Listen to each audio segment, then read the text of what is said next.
सरितः परितः स्रवन्ति ताये पिबन्त्यविदृशो नृपगाढकर्णैः स्थान्न स्पृशत्य शनतृट् भयशोकमोहा। देवर्षि नारद जी महाराज प्राचीन बलि को कहते हैं, बोले संतों के वहां जाकर के उनके चरणों में बैठ करके जब भगवान की कथा सुनते हैं, तस्मिन् महन मुखरिता मधुभिश्चरित्र पीयूष शेष सरितः परितः श्रवन्ति। संतों के स्थान में जाते हैं और वहां अनेक प्रकार की भगवत कथा रूपी सरिताएं प्रकट होती है।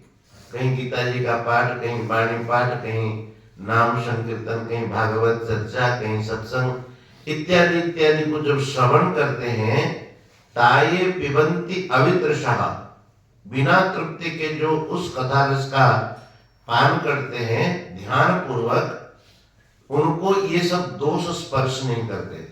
तान स्पृशति अशन त्रुट भय शोक और मोहा, उनको भूख प्यास आदि, भय शोक मोह आदि ये दोष उसको स्पर्श नहीं कर पाते। ये भगवत कथा की महिमा है।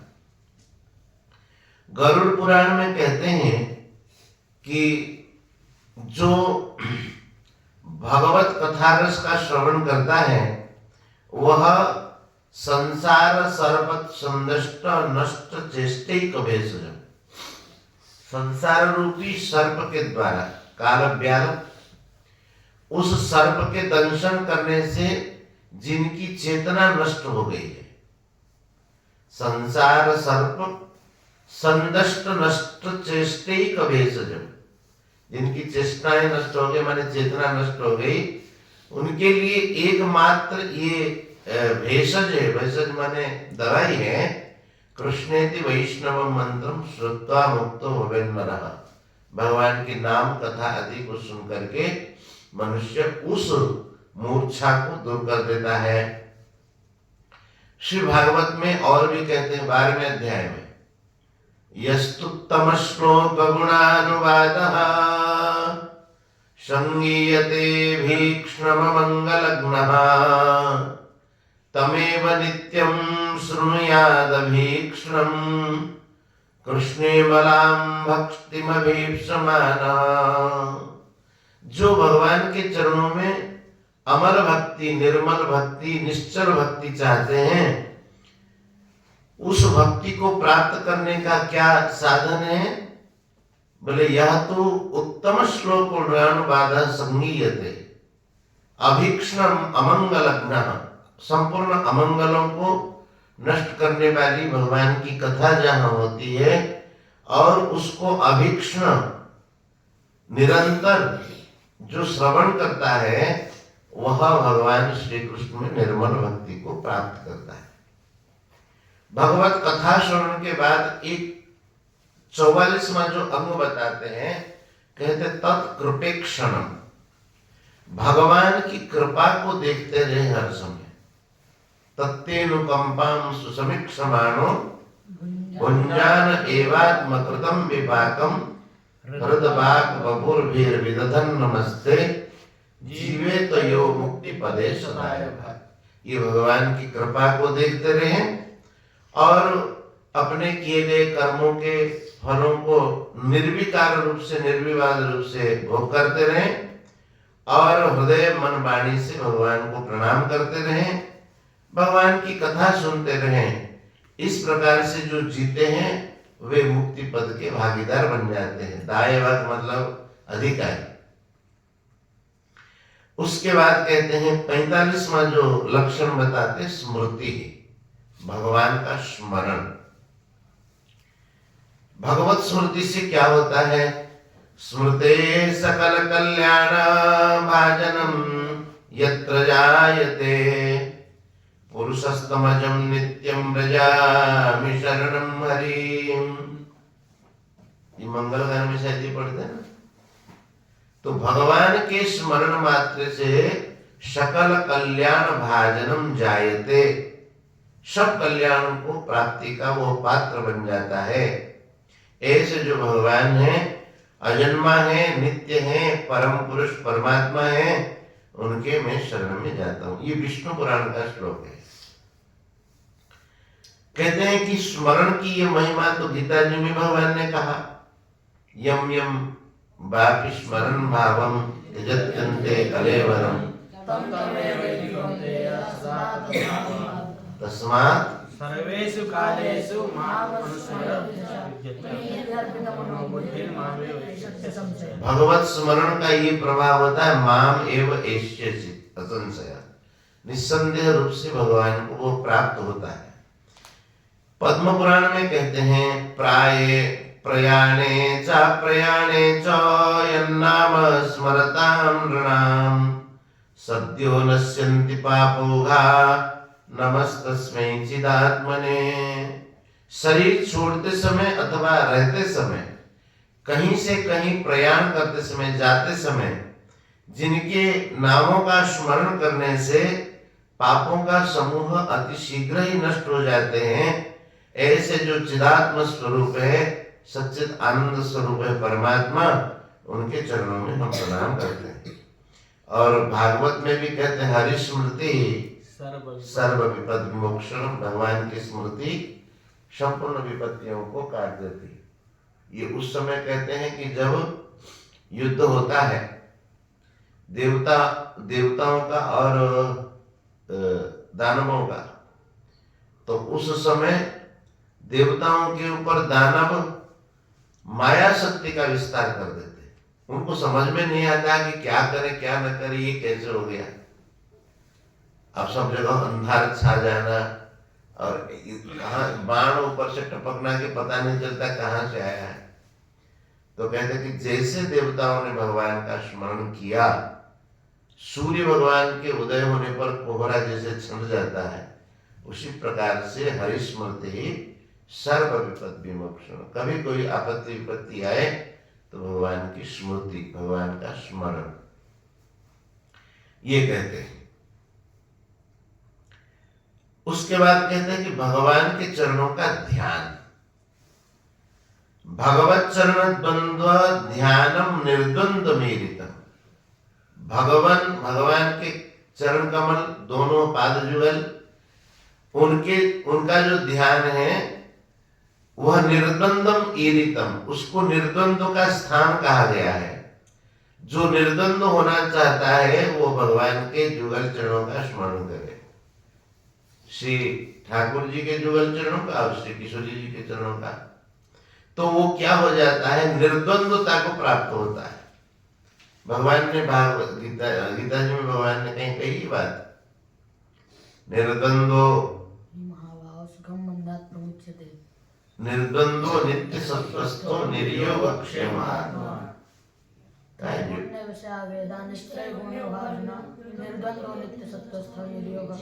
निस्त्रैगुण्य होगा, त्रिगुणों से रहित होगा तो निर्द्वंद्व होगा।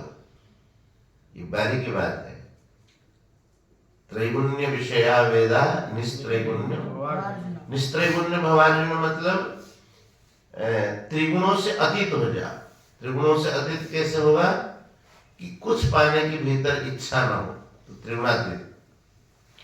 और निर्द्वंद्व होगा तो द्वंद्व रहित होगा, द्वंद्व रहित होगा तो वह नित्य सत्तत्व में स्थित होगा। द्वंद्व होता है संसार में। देवता लोग स्तुति करके भागवत में कहते हैं, स्मरण करो, नमोस्तुते नाथ पदारविंदम संसार तापोपशमात पत्रम यन्मूलकेताः यतयोन्य सोरु संसार दुखम वैरुत्क्षिपन्ति। ये जो संसार का दुख है, द्वंद्व का दुख है। और भगवान के चरणों का स्मरण निर्द्वंद करने वाला है। तो कोई पापी भी होने पर भी वह भगवत स्मरण से उनको प्राप्त हो जाता है। विष्णु धर्म पुराण में कहते हैं कि ये कुर्वन्ति सदा भक्त्या गुणानुस्मरणम हरेः, हरेः गुणानुस्मरणम सदा भक्त्या ये कुर्वन्ति प्रक्षीण कलुषो घास्ते प्रविशन्ति हरेः प्रदम।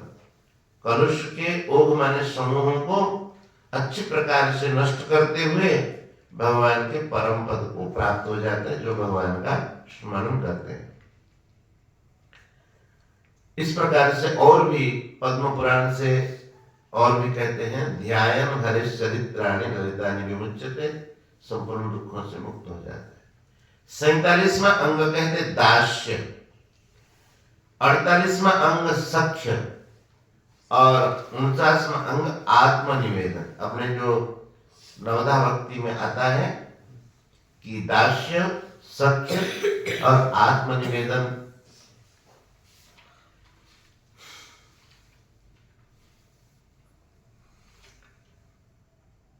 नारद पुराण में कहते हैं, इहा यस्य हरेर दास्य कर्मणा मनसा गिरा। जिनके कर्म, मन और वाणी से ये भाव होता है भगवान का दासत्व हमें प्राप्त हो। इहा, यह माने इच्छा। इहा यस्य हरेर दास्य कर्मणा मनसा गिरा।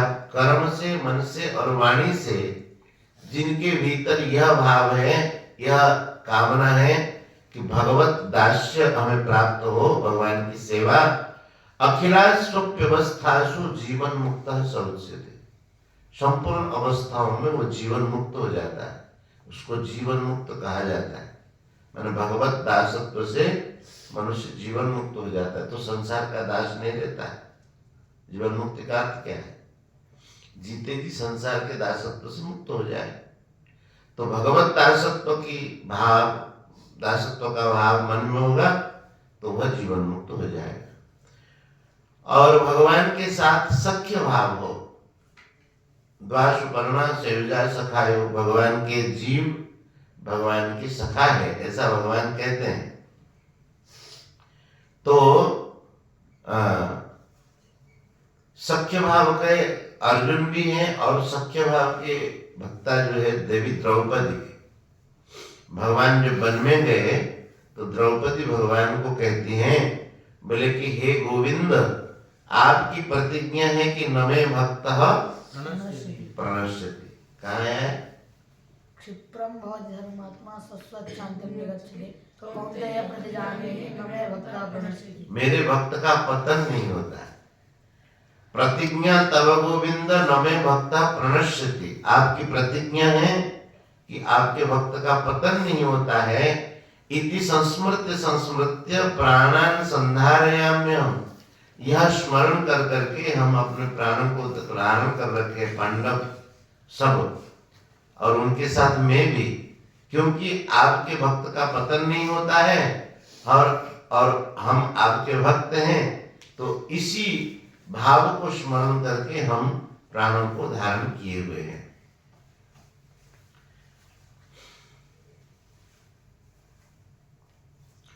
उसके बाद आत्मनिवेदन कहते हैं। आत्मनिवेदन का भाव श्रीमद् भागवत में कहते हैं, आत्मनिवेदन कैसे होता है? मर्त्यो यदा त्यक्त समस्त कर्मा निवेदितात्मा विचिकीर्षितो में तदामृतत्वं प्रतिपद्यमानः मयात्मभूयाय च कल्पते वै। मनुष्य जब संपूर्ण कर्तव्यों को भगवान में समर्पण करके अपने आप को भगवान के चरणों में अर्पण कर देता है और उनके भीतर एक ही चिकीर्षा माने पाने की इच्छा एक ही होती है कि भगवत प्राप्ति हो, तब वह तदामृतत्वं प्रतिपद्यमानः, वह अमृतत्व को प्राप्त हो जाता है और मय्यात्म भूयाय च कल्पते वै, और भगवत स्वरूप को प्राप्त हो जाता है। आत्मनिवेदन का ये भाव होता है कि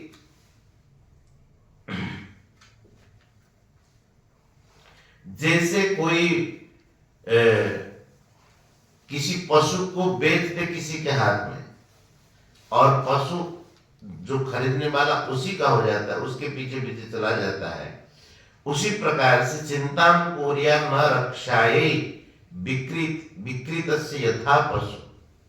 बिका हुआ पशु जैसे चिंता नहीं करता है कि हम वहां जाएंगे कि हमको ये भोजन देंगे कि नहीं देंगे, क्या होगा क्या नहीं होगा, उसी प्रकार से तथार्पयन् हरौ देहम विरमेत अस्य रक्षणा, भगवान को समर्पण करके देह रक्षण की चिंता से मुक्त हो जाए, ये आत्मनिवेदन।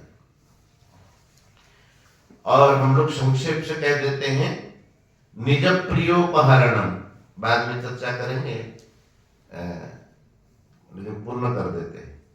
निज प्रियोपहरणम का मतलब जो अपने को प्रिय लगे वो भगवान को समर्पण करे।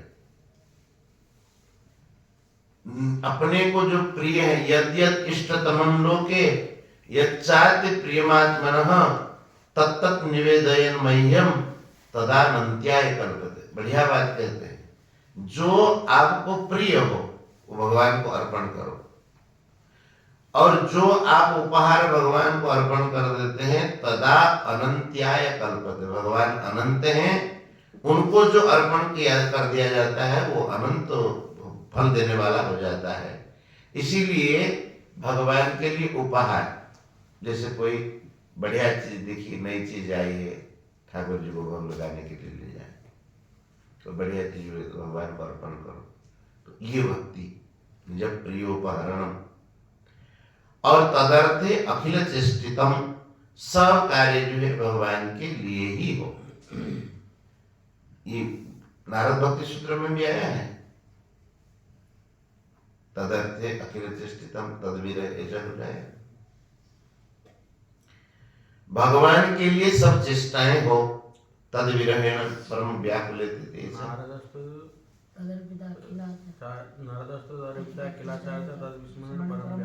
हाँ, तदर्पिता खिलाचारिता, ये वही अर्थ है। मैंने भगवान के लिए अखिल संपूर्ण जो व्यवहार उनके लिए अर्पित हो। 52 कहते हैं कि सर्वथा शरणापत्ति, भगवान के शरणागत हो जाए। कैसे? तबास्मीति वदन वाचा तथैव मनसा वेदन तस्थानम आश्रित तन्वा मोदते शरणागत। शरणागत भक्त जब ये कह देता है कि प्रभु मैं आपका हूँ, मन वाणी से भगवान को अपने आप को स्मरण कर लेता है, भगवान के शरणागत हो जाता है, तो वह प्रसन्नता को प्राप्त हो जाता है। जो भगवान को ये कहता है कि हे देव, हे जनार्दन, मैं आपके शरण में आया हूं, इति यह शरणम प्राप्त स्तम क्लेशा धराम्य, जो भगवान को कहता है कि प्रभु इस कष्ट से उद्धार करो, मैं आपका शरणागत हूं। भगवान कहते हैं कि ऐसे शरणागत भक्त के क्लेश को मैं दूर करता।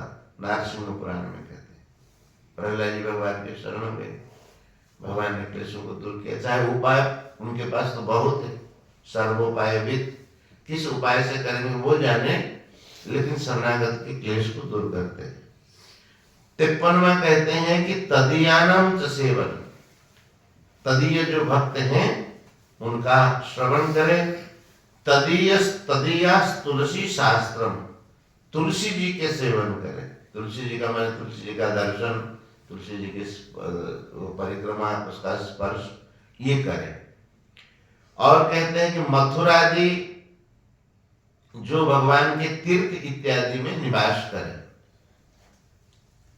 वैष्णवादय, बोले वैष्णवों की आराधना करें, संतों की आराधना करें, उनका सानिध्य। आराधनानां सर्वेषां विष्णु आराधनम परम तस्मात् परतरम देवी तदीयानां समर्चनम। सबके आराधना में भगवान की आराधना श्रेष्ठ है, और उससे भी श्रेष्ठ है तदीयानां समर्चनम, भगवान की जो भगवान के जो भक्त हैं उनकी आराधना। भगवान कहते हैं येषां संस्मरणात् पुंसां सद्यः शुद्ध्यन्ति वैग्रहा किं पुनर्दर्शन स्पर्श पाद शौचासनादिभिः। आदि पुराण में कहते हैं ये में भक्त जना पार्थ न में भक्तास्ते जना, जो मेरे भक्त हैं वे वस्तुतः मेरे भक्त नहीं हैं। मद्भक्ता नाम च भक्ता, जो मेरे भक्तों के भक्त हैं, और मम भक्तास्तु ते नरा, वस्तुतः वह मेरा भक्त है।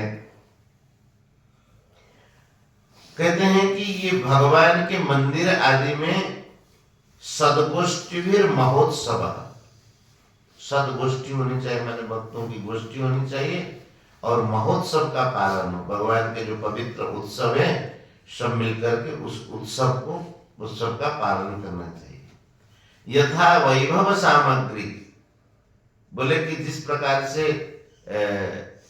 कोई पूजा उत्सव इत्यादि करने से भव्यता से करते हैं, तो उसी प्रकार से यह करोति महीपाल हरेर गेहे महोत्सव। भगवान के मंदिर में, ये हरेर गेह माने ये भगवान का ही मंदिर है, तो भगवान के मंदिर में जो महोत्सव करते हैं, तस्यापि भवति नित्यम हरिलोके महोत्सव।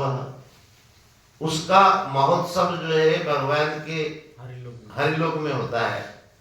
माने जैसे यहाँ हम भगवान की जन्माष्टमी इत्यादि मनाते हैं, तो आप लोगों को स्मरण है नहीं, जब श्री विठलनाथ जी गोकुल में रहते थे तो उनका जन्मदिन आया,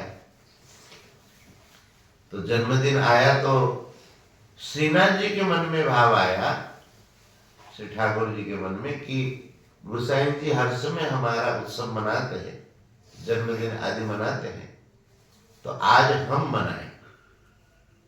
तो श्री ठाकुर जी, श्री श्रीनाथ जी ने मन में यह विचार किया कि आज एक भंडारा किया जाए।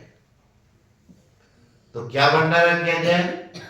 तो श्रीनाथ जी, सत्तू पांडे जी और श्री कुंभरनाथ जी महाराज, उनको कहा, मन का भाव प्रकाश किया कि आज भंडारा किया जाए। क्या भंडारा हो?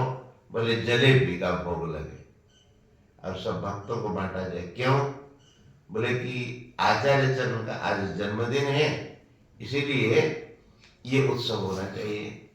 सद्दू पांडे जी और कुंभरनाथ जी, उनका एक भैंसिया बेच करके उसका जो पैसा निकला 3% के कुछ निकला था, बोले उससे जलेबी खूब बनाई गई।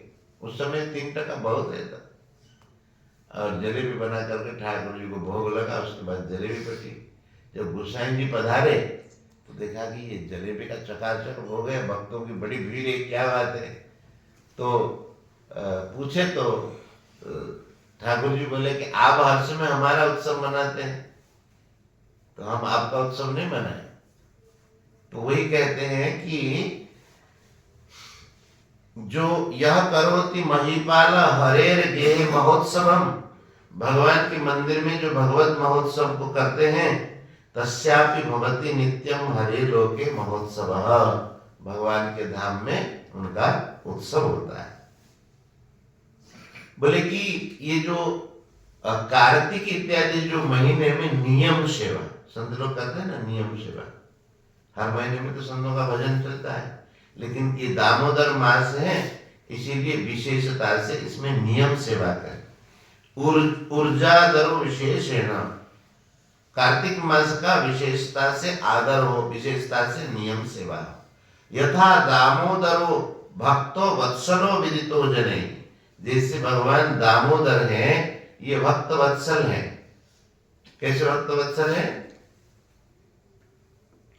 ऐसे भक्त वत्सल हैं कि बंदर लोग उधर प्रतीक्षा कर रहे हैं कि हमको माखन रकम कुछ मिलेगा, तो कोई भगवान लीला करेंगे तभी तो उनको माखन मिलेगा।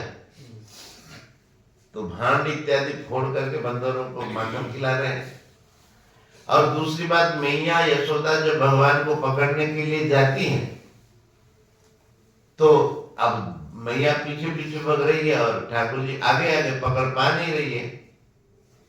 तो स्वमातु स्वर्ण गात्राया विश्रस्त कवरस्वजम दृष्टा परिश्रमम कृष्ण कृपया से स्वबंधन।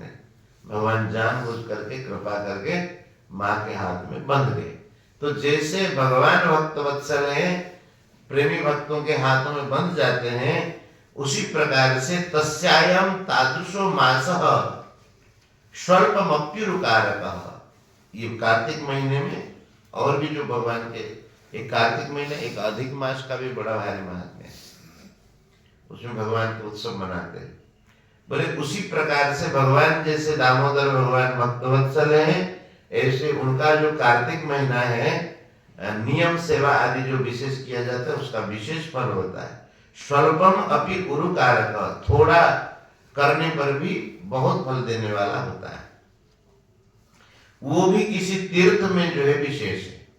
यात्रा जन्मदिनादिषु, बोले कि भगवान के जन्म इत्यादि का जो दिन होता है, रामनवमी और श्री जानकी नवमी, राधाष्टमी, कृष्ण जन्माष्टमी, नृसिंह चतुर्दशी और वामन द्वादशी इत्यादि इत्यादि जो वैष्णव लोग पालन करते हैं, उस दिन में जो यात्रा भी करते, माने भगवान को पालकी इत्यादि में लेकर के यात्रा करते हैं, तो वो भगवान बहुत प्रसन्न होते हैं वो।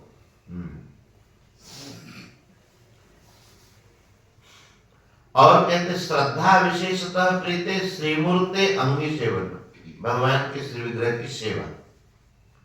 तो श्री विग्रह में सब जाएंगे, श्री विग्रह में चित्रपट भी और श्री शालाग्राम भगवान भी और भगवान के शैकती मूर्ति और शैली दारुमयी, ये सब भगवान के सेव्य विग्रह है, उसमें सेवा का भाव हो। और कहते हैं कि श्रीमद् भागवतार्थानाम आस्वादो रसिके जने, प्रेमी भक्तों के साथ, रसिक जनों के साथ श्रीमद् भागवत कथा का आस्वादन हो।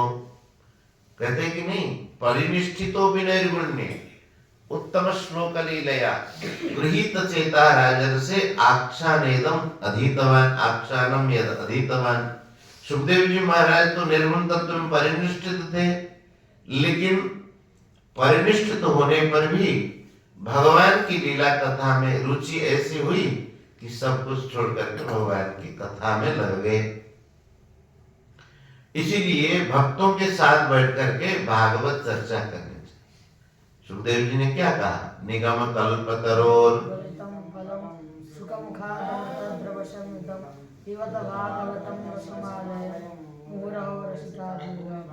रसिका भूवि भावुका, हे रसिक संत, रसिक भक्तजन, इस कथा को पान करते रहिए। और कहते हैं सजातीय शये स्निग्धे साधु संग स्वतः वरे, जो सजातीय भक्तों का संग है, जो स्निग्ध है, स्निग्ध माने जो प्रेमी भक्त हैं, उनका संग जो है भक्ति प्राप्ति में एक प्रमुख कारण है। बार बार कहते हैं ना, क्षणार्धे नापि तुलये न स्वर्गम न पुनर्भवम् भगवत संगी संगस्य किमुताशिष तुलयामलपेनापि न स्वर्गम न पुनर्भवम्। वही बात है। तो जो भगवान के प्रेमी भक्त, सजातीय भक्त हैं, उनका संग। और 63वां जो भक्ति है, कहते नाम संकीर्तनम, हरे कृष्ण कृष्ण कृष्ण हरे हरे, हरे राम राम राम हरे हरे। भगवान के नामों का संकीर्तन। एतन्निर्विद्यमानानां इच्छताम अकुतो भयं, योगिनां नृपनिर्णीतं हरिर्नामानुकीर्तनम्। भगवान के नाम गुण आदि का कीर्तन ये भक्ति का अंग है। अंतिम में कहते हैं मथुरा मंडल स्थिति। मथुरा मंडल मतलब ये मथुरा, हम लोग जिस स्थान पे बैठे ये सब मथुरा मंडल में आता है, ब्रज मथुरा। और मथुरा आदि का कहने का मतलब भगवान के जो भी तीर्थ स्थान है, उन तीर्थ स्थानों में रहना। इस प्रकार से जो भक्ति करते हैं, इन अंगों को जो ध्यान देते हैं, भगवान की भक्ति उनके हृदय में बढ़ती रहती है। ये 64 अंगे और बाकी जो रह गया है पुस्तकों से देख लेना, और भी बढ़िया बढ़िया बातें हैं।